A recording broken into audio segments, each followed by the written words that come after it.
Hello everyone, welcome to journalist Mano. நான் மானசா. இந்த வீடியோவில் நாம் வாகை மரத்தை பற்றியும் அதில் இருக்கக்கூடிய பூக்களை பற்றியும் இன்ட்ரெஸ்டிங்கான விஷயங்களை பார்க்கலாம். வாகை மரத்தோட இலை முருங்கை இலை போன்ற தோற்றத்தோட காட்சியளிக்கும். இதில் காய்க்கக்கூடிய காய்கள் சீகக்காய் போன்று இருக்குது. இந்த வாகை 18 முதல் 30 மீட்டர் வரை வளரக்கூடிய மிதமான அல்லது பெரிய வகை மரமாகும்.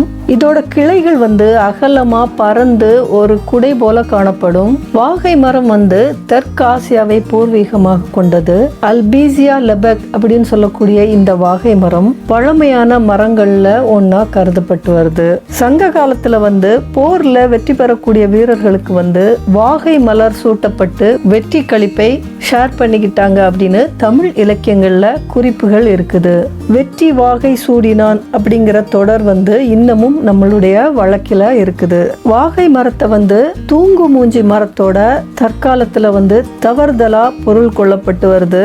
இதனுடைய இலைகள் கரும்பச்சையிலும் ராத்திரி நேரங்கள்ல மூடிக்கொள்ளக்கூடிய பண்பு உடையதாகவும் முதிர்ந்த நிலையில பழுப்பு நிறத்திலும் காம்புகளோட இறுகிய அமைப்பிலும் காணப்படுது. அதனாலதான் இத தூங்கு மூஞ்சி மரம் அப்படின்னு சிலர் சொல்லிட்டு வராங்க. இது நறுமணம் மிக்க இளமஞ்சள் வெள்ளை நிறம் உடைய கொத்தான மகரந்த தாள்களை உள்ளடக்கிய நறுமணம் மிக்க பூக்களையும் தட்டையான காய்களையும் உடையது. நம்ம செக்கு எண்ணெய் வாங்கி பயன்படுத்துறோம் இல்லையா, அந்த செக்குகள் தயாரிக்கிறதுக்கு கூட வாகை மரத்தினை தான் பயன்படுத்துறாங்க. வாகை இலை மற்றும் வாகை மலர்கள் மருத்துவ குணங்கள் நிறைந்தது. சித்த மருத்துவத்துல இது மிக முக்கிய பங்காற்றுகிறது அப்படின்னு சொல்லப்படுது. வாகை மரங்கள் வணிக ரீதியாகவும் அதிக பலன் தருபவை. மானாவரி நிலங்கள்ல வளர்க்கிறதுக்கு மிகவும் ஏற்றது. தனி மரமாக வளர்க்காவிட்டாலும் வேலியோரங்கள், ஓடைகள், காலியாக இருக்கக்கூடிய இடங்கள்ல 1-2 மரங்களை நட்டு வச்சாலே 10 ஆண்டுகளுக்கு பிறகு நல்ல வருவாய் கிடைக்கும் அப்படின்னு சொல்றாங்க.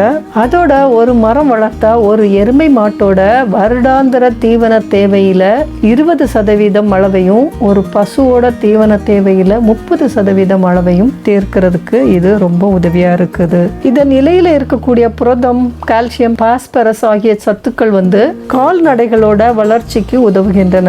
காஞ்சு போன உலர்ந்த வாகை இலையில 2.8% நைட்ரஜன் இருக்கிறதுனால இதை சிறந்த தழை உரமாகவும் பயன்படுத்தலாம்.